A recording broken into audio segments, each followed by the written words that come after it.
Hello, everyone. Welcome to Music Talk from McNally Robinson. We're thrilled to be here tonight at McNally Robinson, of course, Saskatoon's best bookstore here on Treaty 6 territory. And my guest is Judith Yan. Hello, Judith. Hi, how are you, Mark? I'm well. How are you? Very well, thank you. This is a great opportunity for folks to get to find out more about this concert this weekend.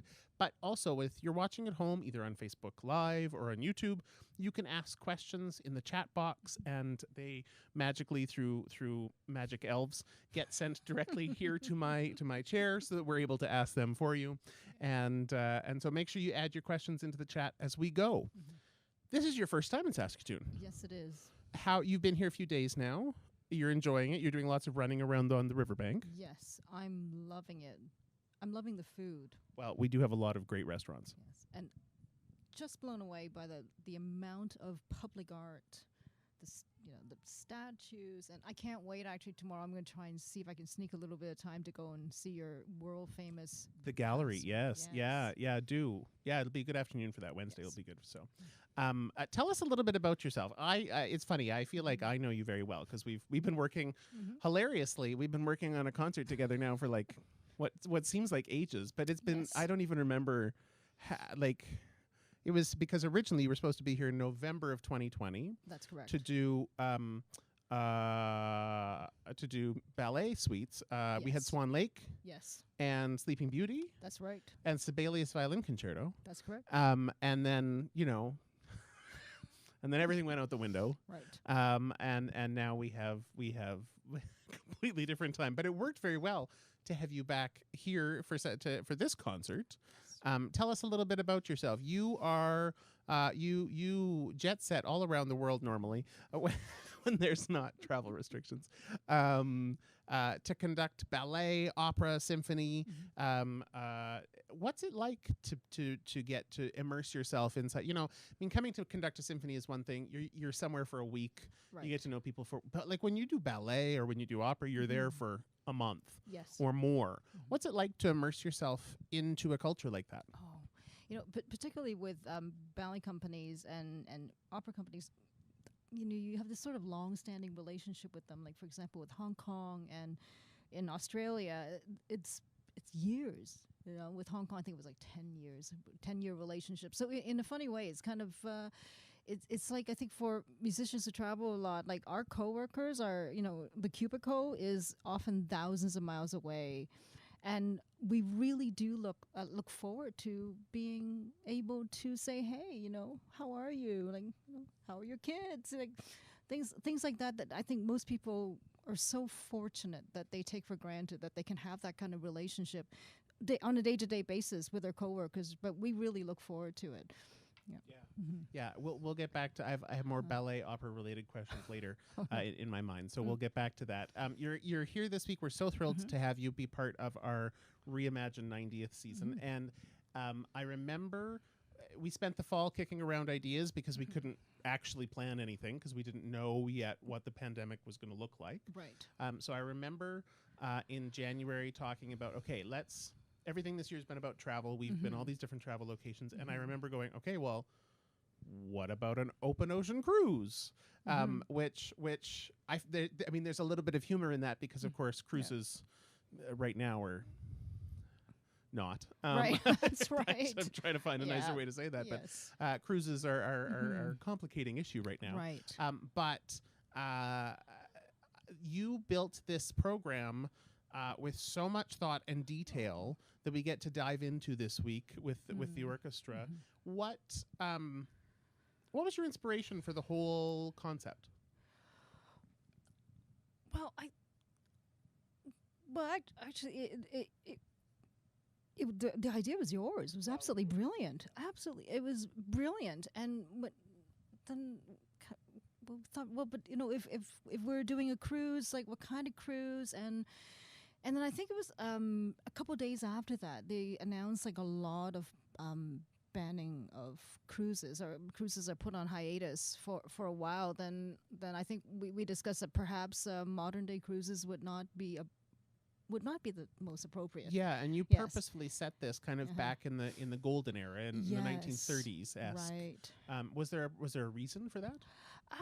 Well, I always heard about the Queen Mary 2, because my partner's parents went on. I think they took this beautiful trip in 2016 that I remember, and they went from New York City to Southampton, and actually they came back like the way they described this, it was just the most fantastic, beautiful experience. And so I thought, okay. So I started researching a bit on that. I said, okay, well, what about the 30s? When the kind of like, I can imagine like that era was so interesting, like Great Gatsby and the emergence of the New World and and also in a very troubled time period too. And when luxury liners were actually luxury. Exactly. It's been funny since you brought in the idea of the RMS Queen Mary, Yeah. and here at the SSO we've been looking up stuff, and I see the photos of their cabins and of the dining room, and I think, my God, how far we've fallen. Like these cruise ships today, where you get your box that your bed happens to also be in, and your little balcony that has that can fit two people standing, yes, not moving but standing, right. And you pay bajillion dollars Yes. for your trip around one little island in Costa Rica. That's right. Whereas back in those days, I mean, that was the glory days of luxury travel, because it was so new. They didn't have that kind of travel. Exactly. And I think also during those in those days, if you want to make that trip from the continent to North America, you can't just hop on Lufthansa or Air Canada. You just can't do it, or British Airways. You more than likely will be on the Queen Mary 2. And you're right. I mean, I was looking at those pictures too. They were just like stunning. It's like, so, we were talking about being that the theme is destination. How do we make a destination when it's really just open water? So I think we pivoted and we thought, let's do this as kind of like emotional destinations that one might go through as they are embarking on this very rare and luxurious experience. So I think that's why we were trying to think, how do we do? Okay, I think we've picked the first and the last photo. Well, it was all out of your selection of the Elgar Serenade for Strings, and I remember we had been kicking around ideas, and I remember driving home from work one day when there was two of us at the office, and driving home from work one day, and I had the Elgar on, and honestly, it was the opening of that piece that makes me think. Waves. Yes. It sounds nautical in that very English way. Absolutely. Tell us a little bit about it's we're kicking off the journey at Southampton with Sir Edward Elgar's Serenade for Strings. Tell us a bit about this piece. It is incredibly well loved. Yes. Is it early Elgar? It's early Elgar. It's early. Yes. And yet you still hear the trademarks of his sound in it. Yes. There's so much detail in that work, like the accents, the dynamics. He put so many details in every single bar. Is remarkable. So that to me, also I think it's a very passionate work. It is so romantic. That I think, if anyone went and proposed marriage to that particular piece, there's no way that anybody would say no. I mean, it's just really serious, the most romantic and beautiful work. And there's a certain romance, I think, in traveling, and in particular, as you were mentioning before, luxurious traveling. And even the first two measures, you're right. Everything sounds like you're about to embark on a terrific adventure, because the way he wrote the music, the melody is there. However, he surprises you every turn. The reason why I think is so loved, despite the fact that it's so famous and so often played, is that he surprises you with his melodic choices, and I think it never gets stale. Never ever. which is No. fascinating because Yeah. as much as we all love Elgar, there is Right. some of his music that gets a bit stale. Not gonna No, name no. Gerontius or anything, No. but the Serenade doesn't. No. It stays ever fresh. Yes, right from the first two measures. I mean, we were talking about this yesterday. This rehearsal with the orchestra, and they sound marvelous. That it starts with the two measures of violas, dun da da da da da dun da da da da da, and I listen to it, I think, oh my goodness, that's all of us, like like all excited, going up the gangplank. It's a little bit like it's not steady. The bridge is might bounce a little, and that's exactly what it sounds like. And then the first violin comes in, and it's this gorgeous long line that goes on forever. But underneath, the pulse of excitement is still there, and with all the details that Elgar had written in this work, I imagine it would be like if you were to board this incredibly beautiful environment and all the colors and all the newness of it. It would be like that. It's adventure music that's not that has a level of transportation to it. Yes. Not adventure music as in heading out into the mountains or heading out into the forest. This does sound like a grand adventure is about to begin. Yes. And I love that that the second movement is so touching. Oh my goodness, yes. It has so many intimate moments. Yep. And the third, as we get into the third, it's such a unique character in and of itself. Yes, very true. The second, I think Elgar's the Serenade for Strings. It really sounds like like a portrait of a really beautifully lived life. Full of friends and family and acquaintances, because there's so many characters in all three movements. And the second movement really just sounds to me like utter, domestic bliss, in however you want to define domestic bliss.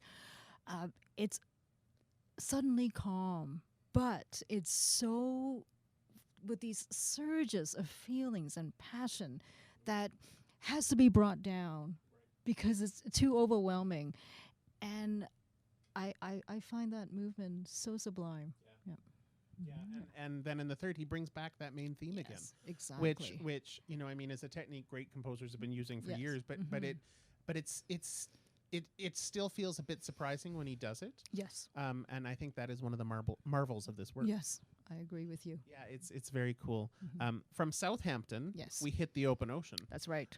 And this was actually this piece was a suggestion from our wind dectet. So we've been trying to find ways this entire season to get to work with our wind players and our brass players, and so that has resulted in lots of fantastical performances with them. And when I reached out to the winds and said, okay, something about the sea, this was what they brought back to us, and it's Seascapes by Ruth Gipps. Yes. And I have to admit, Ruth Gipps was not a composer that was on my radar, and I'm ashamed of that, because Ruth was one of the most prolific British composers of the 20th century.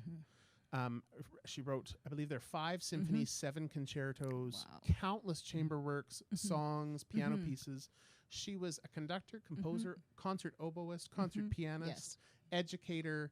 Ruth was a superstar, and her music has been ignored simply because she's a woman. I really believe that. Yeah. I really believe that she and when you read about her life, there was many opportunities where powerful men in the British music scene tried to keep her out of fame. Right. Yes. And so I'm really excited, not only that we get to do this piece, but like that it's I mean, there are so many of her pieces that I sit and listen to and go, okay, well, we have to do that in Saskatoon. Why isn't every orchestra in the world playing Ruth Gipps? And it's her 100th anniversary this year. Oh. She was born in February of 1921. No way. So what a perfect opportunity to showcase Ruth's music. Yes. What is this little seascape like? It's I think you brought up that, like, what a superb musician she was. She wasn't just a phenomenal composer, but also her a wonderful performer. I think like oboist and like pianist. performed concertos on both oboe Right. and piano. There's this wonderful story that she did. She did the Glazunov Piano Concerto with, I think it was maybe the City of Birmingham Orchestra. In the first half of the concert. In the second half of the concert, she played English horn on her own second symphony Oh my goodness. inside the orchestra. Yeah, like, Who does that, right? I mean, where's hold on, put the Gipps? piano away, grab the English horn. Yes, that's right. Yeah, no obsession over the reed, right? No. She just Yeah. got right there. Yeah, and it's this piece actually does sound like a seascape. It does. It's there's so many colors and characteristics, and if you listen, close your eyes and listen, you can see the waves. You can see that we're leaving land behind and that we're going into the open ocean, and that and in particular the solos for the winds. She wrote in it a Celerando. She goes, speed up, and then a little like a stop, like right stop, and you kind of think, it's unusual, right? Because a natural tendency to do a solo is to ease to a stop, right? Slow down. No, she wants you to speed up, and it wasn't until so immediately I thought, oh my goodness, it looks like birds, when they catch it at the exact right moment and they look like they're motionless in the air. But when I looked further into that, the reason why seabirds can do that is actually that they fly into the wind. So the act of flying into the wind allows them to float motionless, like they're frozen in the air. And that's why you do the accelerando. That's brilliant. It's crazy, eh? That's brilliant. Yeah, no, she really, and I mean, there's so many details in there. And then there are these horn and bassoon chords that are just magnificent. I mean, there's like film noir. And You can't, listening to it, I mean, and there are very few recordings of it. It's hard to find. Yes. But listening to it, it is, and this sounds so corny, and I hate myself for being this corny, but you almost can taste the sea air. Yep. Like it's very, how there is certain music, folk music from Ireland, from Nova Scotia, from Newfoundland, Right. that you actually can kind of get that sense of that salty sea air. Well, Yes. seascapes, you get the waves, you get Yes. the white caps, you get Yep. the motion, Yep. and so it was a perfect fit for this concert. Yes. Thanks to your musicians. Yeah, the Winds. Congratulations, Yes. Winds. That was a fantastic find. Exactly. One of the next piece on the program is Suite Mignonne Right. by Jean Sibelius. And when you put this into the program, I absolutely loved the idea. You told me to go listen to Suite Mignonne and then imagine a dinner service at the captain's table. Like Yes. that because, and that's the other thing I think that seems so romantic now about the 1930s Right. Queen Mary cruises is that it was classy. Yep. It's like looking at old pictures of like flying Right. where there was like, meals I know. and china and Yes, glasses silverware. and and people dressed up to go absolutely. to fly, which now just seems hilarious. Right. Maybe that'll return I hope post so. COVID. Maybe Yeah. we'll all get dressed up to fly. But the Suite Mignonne does actually capture the excited energy in a fancy dining room. Yes, it does. It has, like the Elgar has 3 movements, and it's when you listen to the first movement, especially the first 4 measures, which I'm just going to say right now, right? Horrendously difficult, deceptive, horrendously difficult. It sounds like the first 4 measures. It sounds like when you were to walk through these glamorous double doors. They open, and all of a sudden your maitre d' is there with their entire perfectly dressed staff, and they bring you and your guests to the table. They, there's this huge army of people there to make you feel fabulous, and that's what it sounds like. And as you get into around a third way in, it sounds like that they're coming over and telling you today's special, and the wine steward's coming over going, well, this wine I recommend would be perfect for this. And of course, a separate person for every moment, right? And then when you get to the second movement, it's absolutely charming. It sounds like conversations are being like passed from in one instrument to the next, and that people are busy eating. You can hear the china delicate, the silverware delicately, little pings, or the glasses, because actually the violins and all the strings, most of the second movement is in pizzicato. Yeah, so it's terrific. And it's scored uniquely because it's strings and 2 flutes. Yes. Which is fascinating. It's like, what is this, Vaughan Williams Greensleeves? But it allows the flutes particularly to dialogue back and forth. Yeah. Like you say, conversations that you're overhearing at other tables. Yes. And you're sitting Right. talking to someone, but your ear is actually tuned to the lady in the fancy dress at the next table. Exactly. Yeah, it's I mean, Sibelius did have that ability to capture music in a moment in time. Right. His music has a very distinct time period to it. And I think this piece really, and it's not done often enough. It's not often done. It's such a terrific piece. Yeah. It is so terrific, and the humor, which you don't often think of, associate, right? No, especially if you've listened to Symphony 7. Not a lot of laughs in Symphony 7. Okay. Yeah. No, you're right. Yeah. Okay. There. But there is a lot of laughs in this little piece. Yes. It's got a ton of joy. Oh, and like you're absolutely right. I never thought of that. Like eavesdropping. And because when you get to the third movement, I love this because it's in a 6/8, and the flutes in particular play a very, very important role. They have these repeated notes, and it sounds like peals of laughter, like really elegant, controlled laughter. And then when you get to the very end, he does something completely unexpected. He all of a sudden goes from to a very slow sex, very emotional, over the top sex. And I thought, well, oh my goodness, that sounds like a lot of the events, weddings, or important milestone events that we go to, and at the end when everybody is happy and slightly perhaps can I say that? Yes, yeah. Inebriated. They get very emotional and they start giving these speeches. Like Toast. a toast. Oh, yes. Oh, yeah. Oh, yes. Yeah, and they probably did on these big ships when, that was the other thing that I find fascinating about thinking about the dining room on these ships. I mean, the people aboard, you had multiple classes and multiple different dining rooms for whichever class you were booked in on. But in those first class dining rooms, I mean, you had people like Greta Garbo. Oh, yes. Elizabeth Taylor, Frank Sinatra, young Frank Sinatra. Like it's fascinating to think about that it wasn't just the ocean liner for travel. No. It was for the famous of the time, and it was a place to see and be seen. Yes, exactly. And so you can imagine that if there's a stunning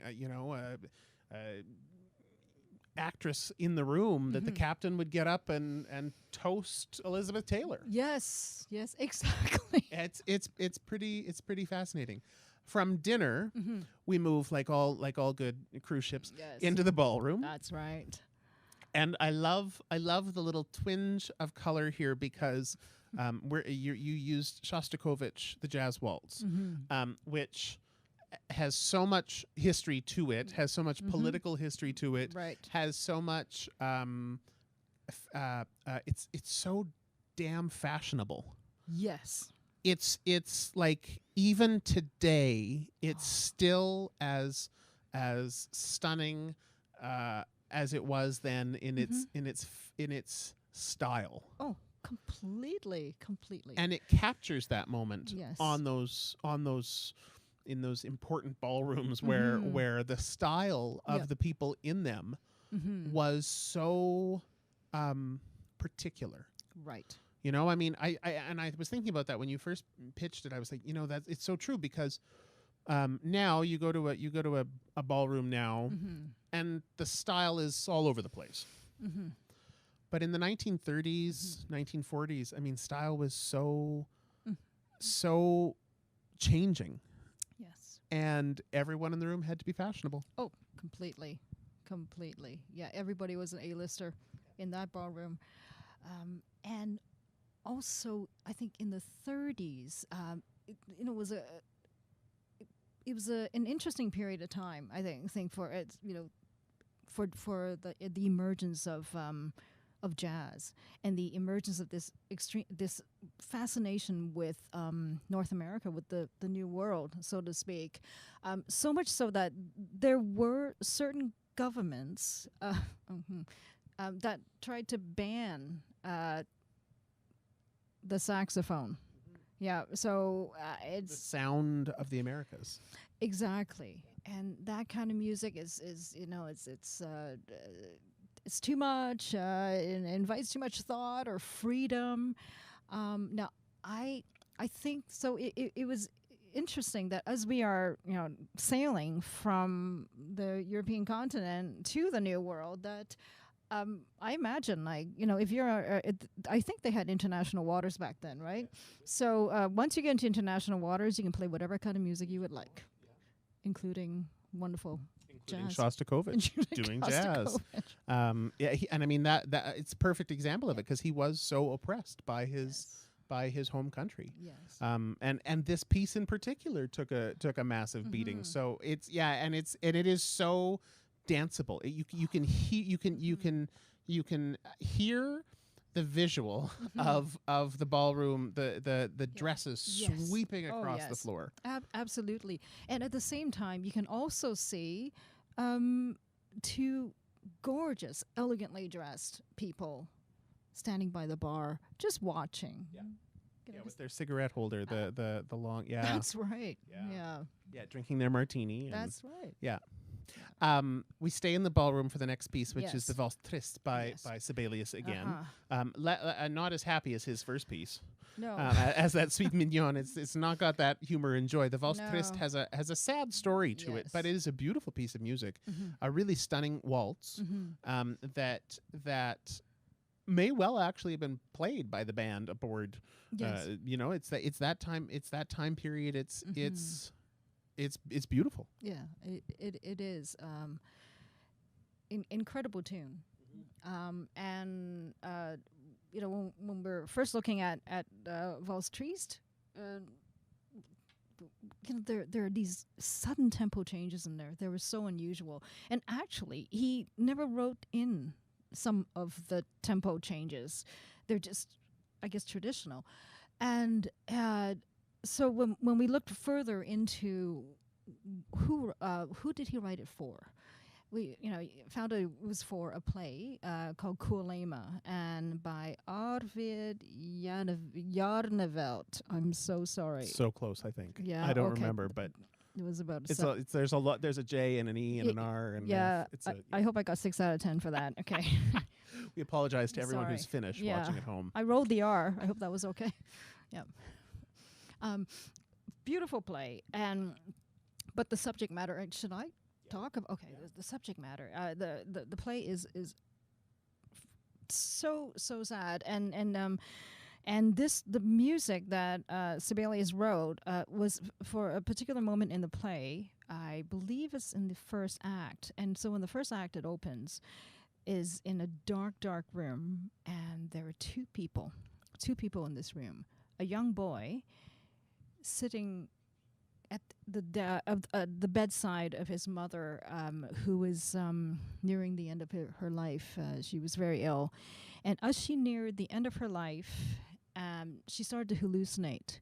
So the beginning is so slow that you know it's a waltz because of the title, but it's a unnaturally slow waltz.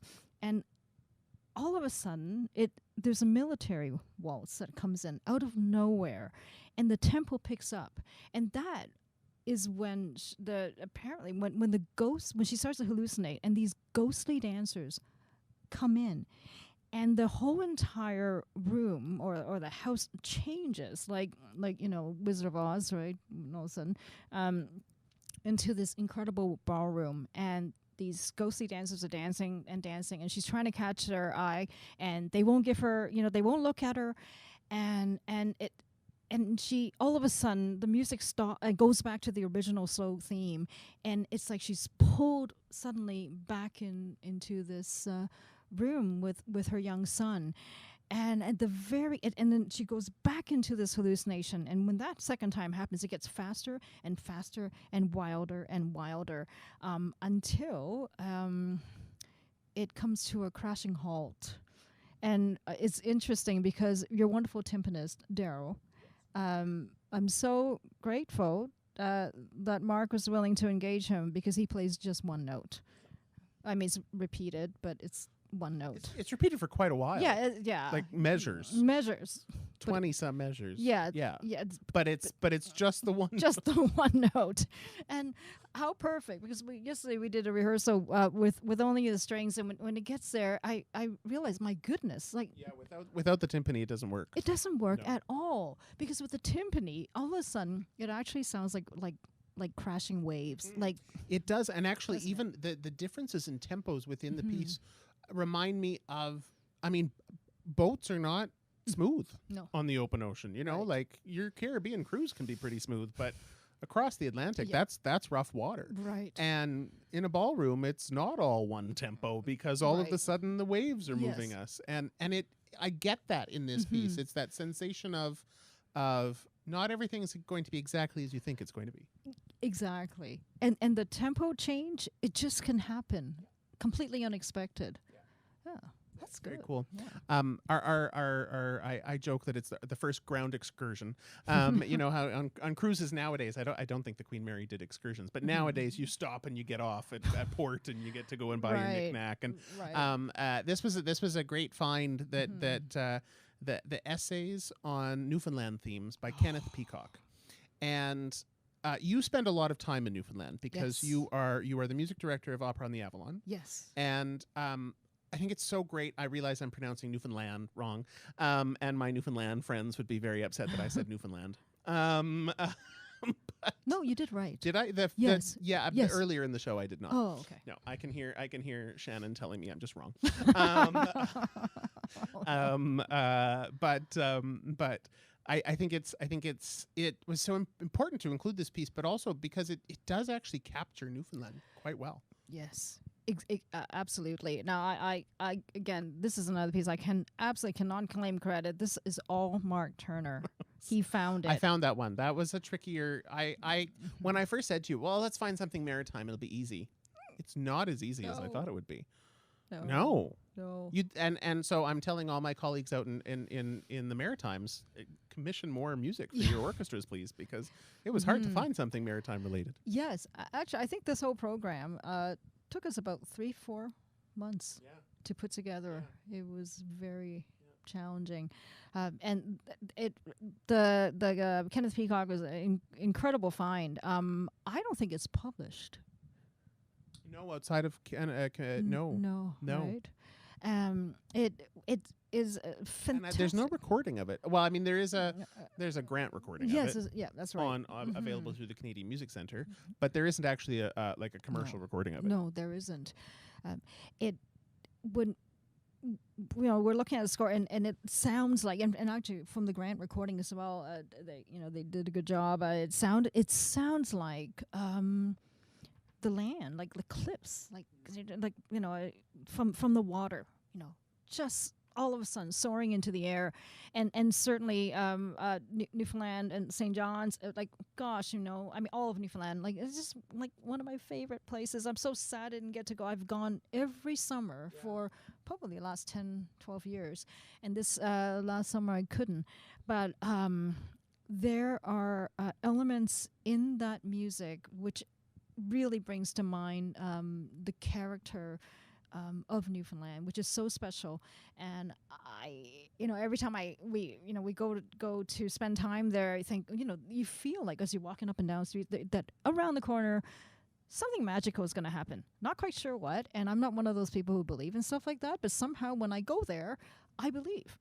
And there is actually, and I am blanking out on the name of this park. This is north, slightly north, where a friend of ours took us through on this long, long hike. It was magnificent. And he said to me, he says, you know, you are going to see vegetation and plants and trees, and that you will not see anywhere else in the world. You're going to feel like you're in in a foreign planet.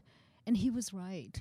And there's so much about this this piece that sounds like that. I mean, in the music, I can see like the whales kind of breaching. I can see the icebergs, you know, that float down in the summer.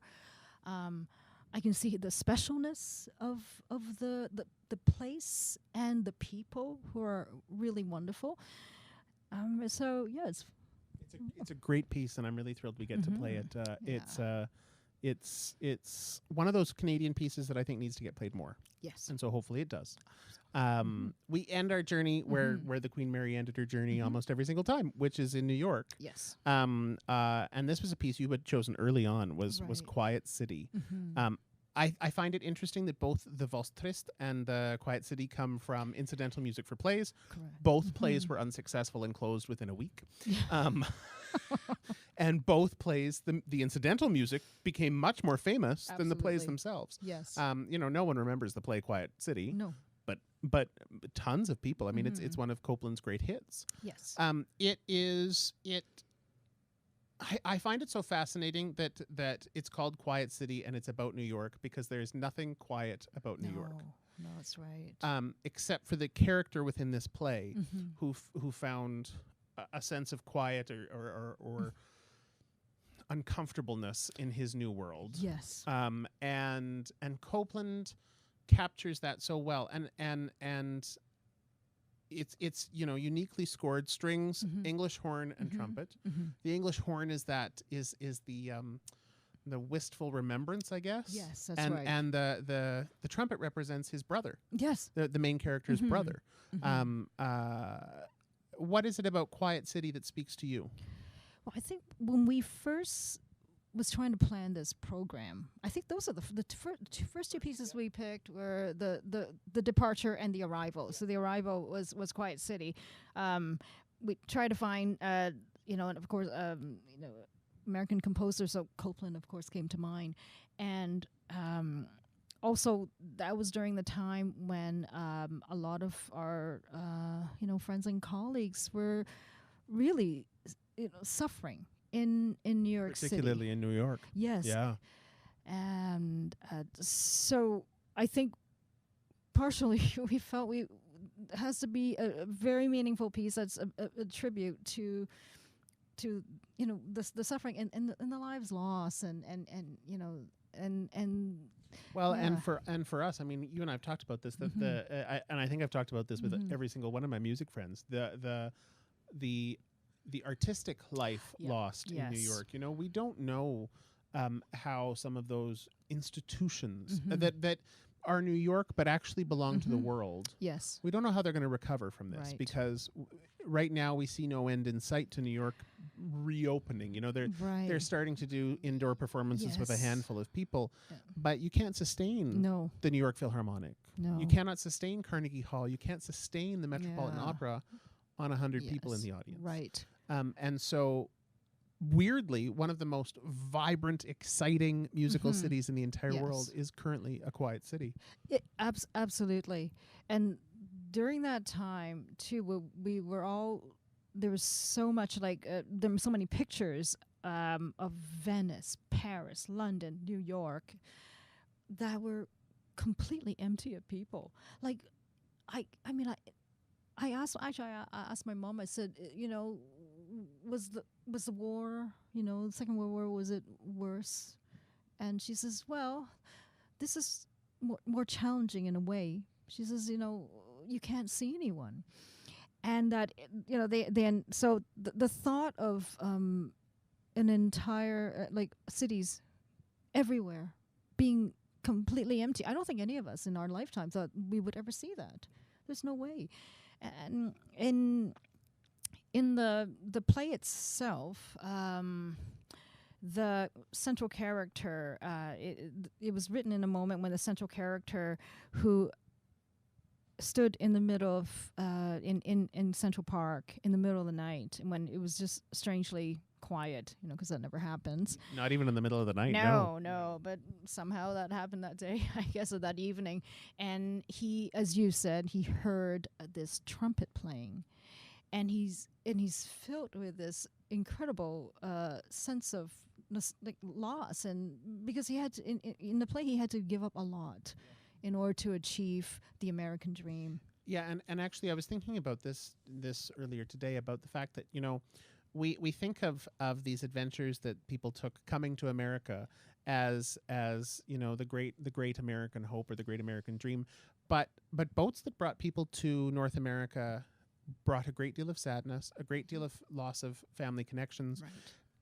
In many cases, a great deal of oppression. I mean, boats that came to Canada have an incredibly complicated history with what we've ended up with now, in terms of colonization, in terms of what we did to the first peoples of our country. And so here we have a situation that this music was written from a place of that reflection on the fact that this character had come to the New World with that anticipation of the New World, giving up his religion, his name, his hopes and dreams to become a poet. I mean, that was never going to work out, let's be honest. Yeah, no. So maybe that one wasn't really part of the show. But he gave up what he wanted to pursue the American dream, and he gets to the end of it, and it's hollow. And I think, this was written a long time ago. Yes. Yes. And so the fact that still rings true today, and it is a good reminder that we start out on these big adventures with these grand journeys ahead of us, and at the end of it, we might get what we want, and that's not necessarily what we thought we wanted. Exactly, and I think that's something in the Elgar which I find interesting. There is a lot of passion and energy and hope, but like sadness too, and uncertainty. And certainly when we get the end of our get to the end of our journey in New York City with the Copeland, that is there. He did everything he could to remove any evidence of his past, which I think this is something that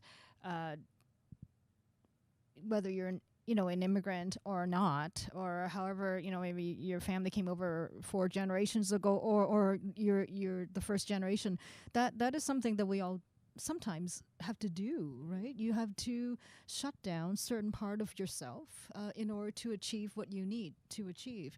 And I think you're right. He got to a point where he was so successful that the American government appointed him as an ambassador to Finland. Isn't that interesting with Sibelius? And that he was going to go leave New York in a matter of days to probably board the Queen Mary too, and go to Europe. And I think it was a moment of, crashing to a halt. Like, yes, I gave up all this. I justified it by, abandoning my family and, turning my, away from my culture because I thought I needed to do this. And now I hear, my brother's trumpet in my mind. I'm asking the one person around me, which is a policeman, if I'm losing my mind.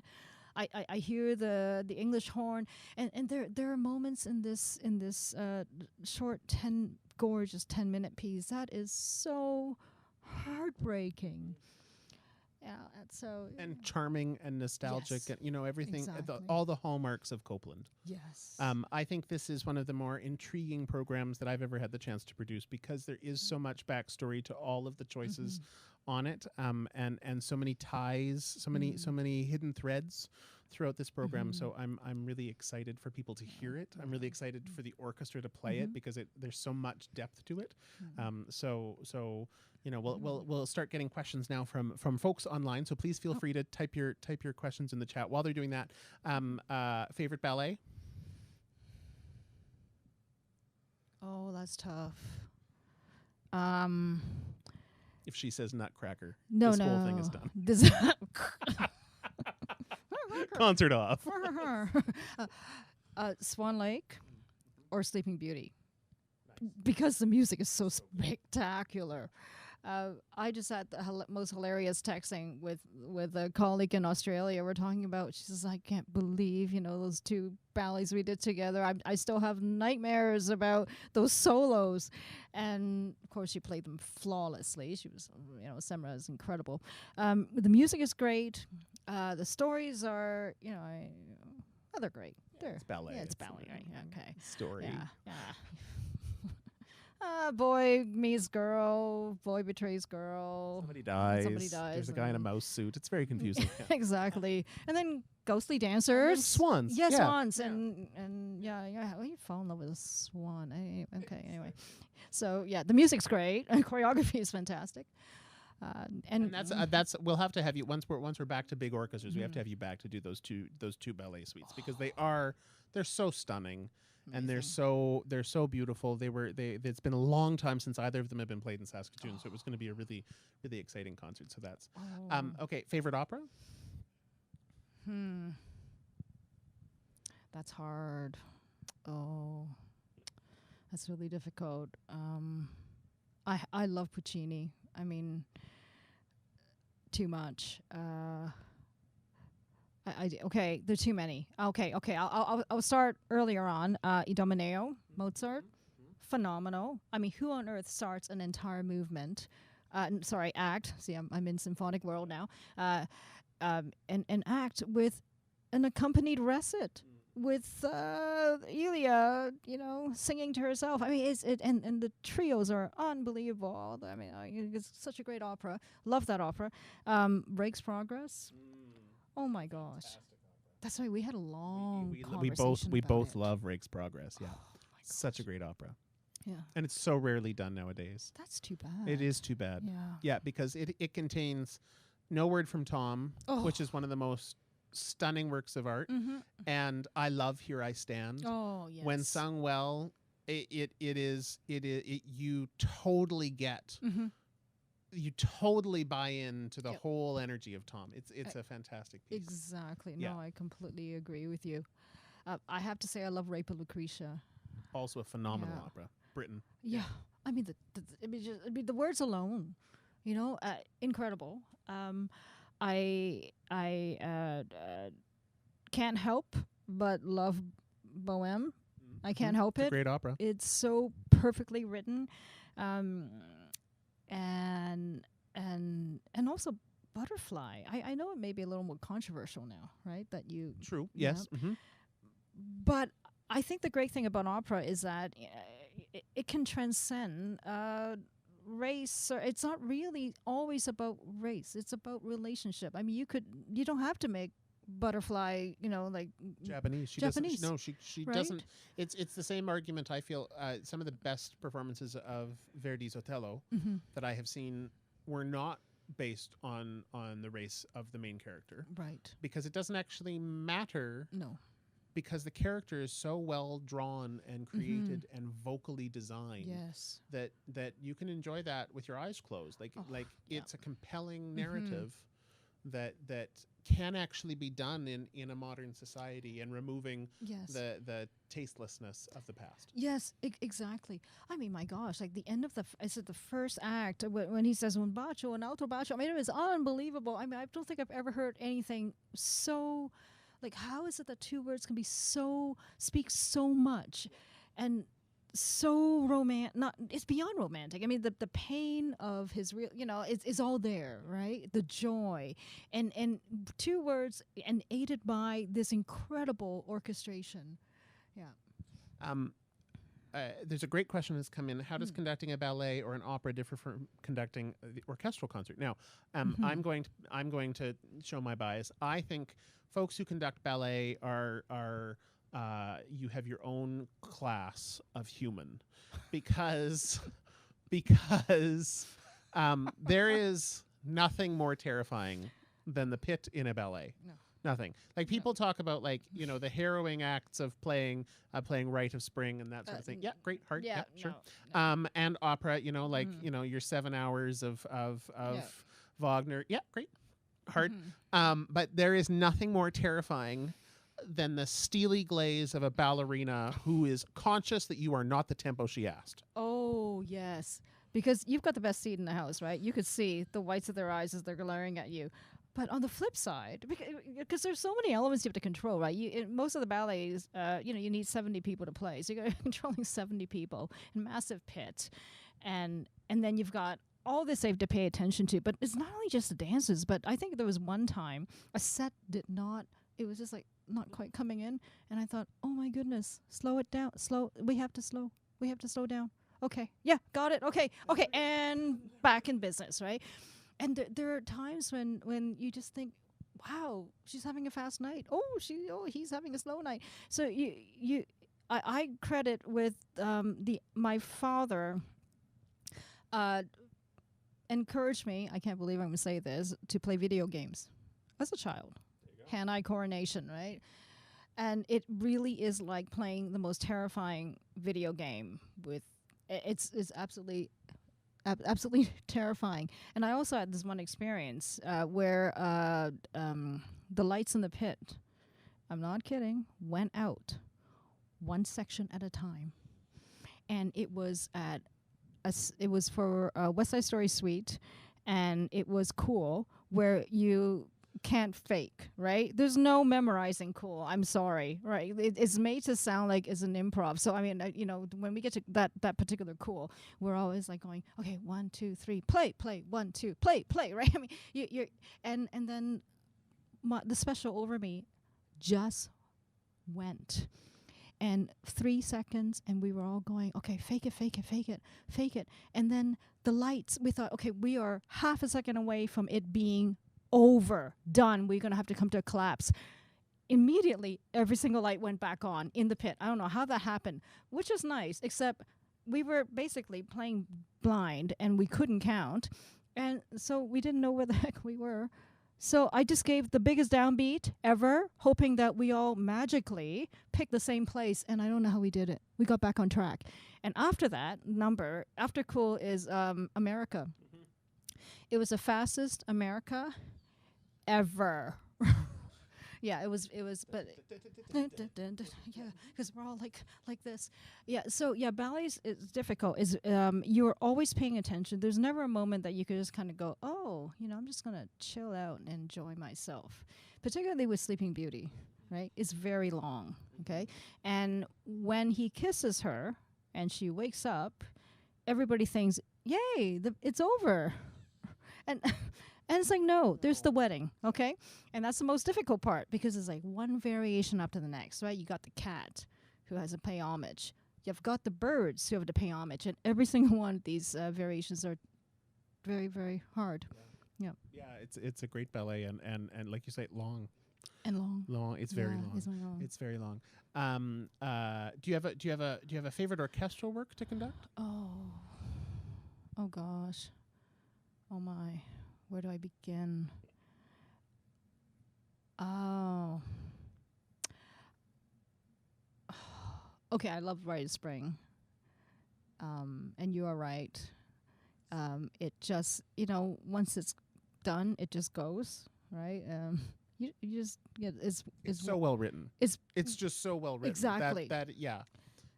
Stravinsky's music, even at its most challenging, is just so well done that there comes a point when it does play itself. It just works. Like, I would. Oh, Tchaikovsky's 6. Oh my gosh. I really wanted to program Tchaikovsky's 6 one time, and they said no because it ended slow. Right. And I thought, I know a lot of people avoid programming it as the end of a concert. It's incredible. It's so, and it's an incredible way to finish piece, because like 4 last songs. Mm-hmm. I think any kind of orchestral work that could take you through a sincere journey. I don't think I mean, of course I love all the works that end with a big bang, right? Because you get the audience up and woo, which is wonderful. But the pieces that don't end with a big bang. If you can sustain the energy in the room through that dimming sound, Yes, it's incredible. yes. We did 4 last songs, and I think a couple weeks after, I still had I had a woman and her mother come up to me in on the street saying, "Oh my goodness." Right, and so when you find the exact right soprano, it is the most profound experience. Yeah. Our last question of the night is: classical conducting world, is it still a boys' club? And how has that changed during your career? Has it changed during your career? You know, I think that's something I can't answer until I retire, honestly, because you know, I've never been asked that question until I think about maybe 2 years ago, and I think that conducting is so challenging, and so much involved with conducting. You're multitasking. You're appeasing, right? You're the PR and your HR. So there's a lot of aspects that are not doesn't even go into that. So I've always been so busy trying to figure out all the elements. It really took decades to. It's funny. We work with a lot of female conductors. We get that kind of question quite a lot, and what I've heard from all of you, and what I have witnessed working in this industry for as long as I have, is that I always think the better question is, why are there so many male conductors who got to the podium who really shouldn't have? Because that I think is the trickier question. Yeah. The female conductors that are out there are all stellar. Yeah. Whereas there are a lot of male conductors, even superstars, who it's a little strange that they got there. Yeah, that's a very good like question. you say, it is a very deeply challenging job. It is, and it's different day to day to day to day. It is very challenging, and I think this job requires people to give you a chance. That is very important. And I think I've been very lucky. I had 3 fantastic, and I'm going to say it right now, it's probably, politically incorrect or whatever, 3 white European men who gave me the chances, who never looked at me like I was unusual. And that's what is required. And those are 3 very special individuals. And I think, in general, perhaps we are more likely, and they knew that I was going to be incompetent. They knew. I mean, of course you're going to be incompetent. It's such a big job that you have to allow people to fail so that they can get better. Because so I think they are less inclined to allow women to be incompetent for some reason, and they're less forgiving of women, and often okay, I'm gonna use a car analogy because I love cars. If when I step into a late model Mercedes-Benz, even if I drive terribly, I'm gonna look fabulous because car will just drive itself. Thank you, right? I mean, it would park itself, right? Yeah. You just press a button. It's much more challenging to drive. And I did have one of these. Like, this is this old car I had, and this is way back when, and the muffler. I was like barely out of studenthood, and I just couldn't, just couldn't fix it, and I would have to, on occasion, when I hear and I see sparks coming out the back of the, I would know that the muffler had fallen onto the ground and it's, creating sparks, and I have to crawl underneath the car and hook it up with a coat hanger. Now, no matter how good a driver I am, I'm always going to look not terribly good.